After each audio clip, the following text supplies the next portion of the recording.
Hello everyone, जय माता दी सभी को। कैसे हैं आप लोग? माता रानी की कृपा से स्वस्थ होंगे, यही उम्मीद है। माता रानी आप लोगों पे हमेशा कृपा दृष्टि बनाए रखे। आइए जानते हैं जन्माष्टमी के दिन खीरे से हम ठाकुर जी का जन्म कैसे कराया जाता है, कितने बजे उनका गर्भ धारण कराया जाता है, कैसे हमें उनका जन्म कराते हैं, कैसे हम पूजा अर्चना करते हैं, ऐसा क्या क्या करना होता है, खीरे का हमें बाद में हमें क्या करना है, उस नाल का हमें क्या करना होता है। आइए इसी टॉपिक को मेरा वीडियो जानते हैं। सबसे पहले बिना खीरे के ठाकुर जी की पूजा नहीं होती है, इस बात का विशेष ध्यान रखना है। अगर आपके पास बड़े ठाकुर जी हैं तो कद्दू भी ला सकते हैं। और हमें 7-8 बजे के बीच में गर्भ धारण कराना है ठाकुर जी का। अपने सुबह हमें पूजा अर्चना करनी है, फिर शाम को अपने घर में 7-8 बजे हमें एक टोकरी में फूल वगैरह बिछा लेने हैं और खीरा हमें यहाँ से इस प्रकार से कट कर लेना है और जो इसके बीज होते हैं अंदर से वो भी निकाल लेने हैं। ठाकुर जी को सारा कपड़े उतार के हमें तब उनको ठाकुर जी को रखना है और वो ढक देना है। फिर धीरे से हमें रख देना है, फिर उसके ऊपर से पुष्प रख देने हैं, फल वगैरह ऐसे रख देने हैं। हमें उस टोकरी को जब एक बार हम गर्भ धारण करा देते हैं उस टोकरी को फिर छुआ भी नहीं जाता है, इस बात का विशेष ध्यान रखना है। ठाकुर जी को बाद में आपको छूना नहीं है।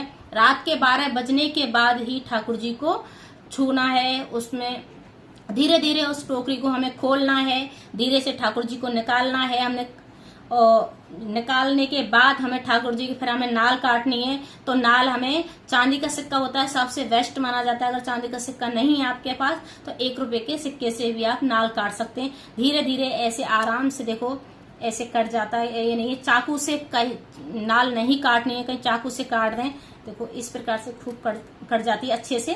तो ये कट गई ऐसे।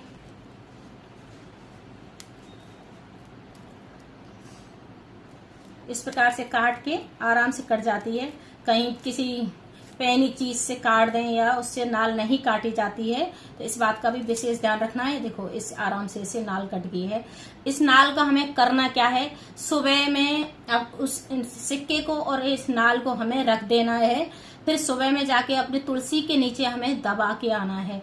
बहुत अच्छा माना जाए, धन की वृद्धि होती है। बहुत साल में देखना बहुत उन्नति के रास्ते खुलते हैं अगर हम तुलसी जी के नीचे इसको दबा के आते हैं। अब आता है हमें खीरे का करना क्या है। तो खीरे को जो पति पत्नी होते हैं जिनके बच्चा नहीं हो रहा है, 1 साल के अंदर में उनका बच्चा हो जाता है, अगर हम इसको खा लेते हैं। सुबह खाना है, शाम को ही नहीं खाना, इस बात का भी विशेष ध्यान रखना है। अब हमें जन्म कराना है, पंचामृत से ठाकुर जी को नहलाना है, धुलाना है। फिर उसके बाद में हमें अच्छी पोशाक पहनानी है, फिर ठाकुर जी को झुलाना है, शंख बजाना है, थाली बजानी है, घंटी बजानी है। जैसे जन्म के समय लड़का होता है, जब जन्म के समय जब थाली बजाई जाती है, इसी प्रकार से ठाकुर जी का हम जन्म कराते हैं। तब थाली बजाते हैं, घंटी बजाते हैं, शंख भी बजाया जाता है। इसी प्रकार से हम करते हैं। फिर हमें ठाकुर जी की आरती करनी है, पूजा अर्चना करनी है, तब हम कुछ भी खा सकते हैं। भोजन ना ग्रहण करें सबसे अच्छा रहता है। 20,000 करोड़ एकादशियों के व्रत का फल मिलता है अगर हम ठाकुर जी का व्रत रखते हैं, जन्माष्टमी का व्रत रखते हैं। अगर व्रत 3 तरह से रखा जाता है। निर्जला भी व्रत रखते हैं और फलाहार से भी व्रत रखते हैं, और बहुत लोग भोजन भी ग्रहण कर लेते हैं। जन्म कराने के बाद भोजन भी ग्रहण कर लेते हैं। तो आपकी जैसे सामर्थ्य है शरीर में उस प्रकार से आप कर सकते हैं। सबसे मेन ये है। और कद्दू से भी जन्म कैसे कराते हैं ठाकुर जी का, तो मैंने जैसे बड़े ठाकुर जी होते हैं उनको भी हमें गर्भ धारण जरूर कराना चाहिए। या नए ठाकुर जी हों या पुराने ठाकुर जी हों, हमें गर्भ धारण सभी ठाकुर जियों का कराना है। तो जैसे कद्दू लेके आना चाहिए बड़ा वाला, और उसी प्रकार से यहाँ से भी नहीं काटा जाता है ना यहाँ से काटा जाता है, बीच में से काटा जाता है।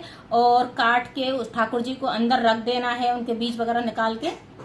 फिर ऐसे ही उस कद्दू का भी हमें जन्म कराना है। फिर हम छठे के दिन ठाकुर जी की उसकी जो कद्दू होता है उसकी सब्जी बनाई जाती है, उसको प्रसाद की रूप में पूरी और सब्जी बांटी जाती है, उसका भी बहुत अच्छा फल मिल जाता है।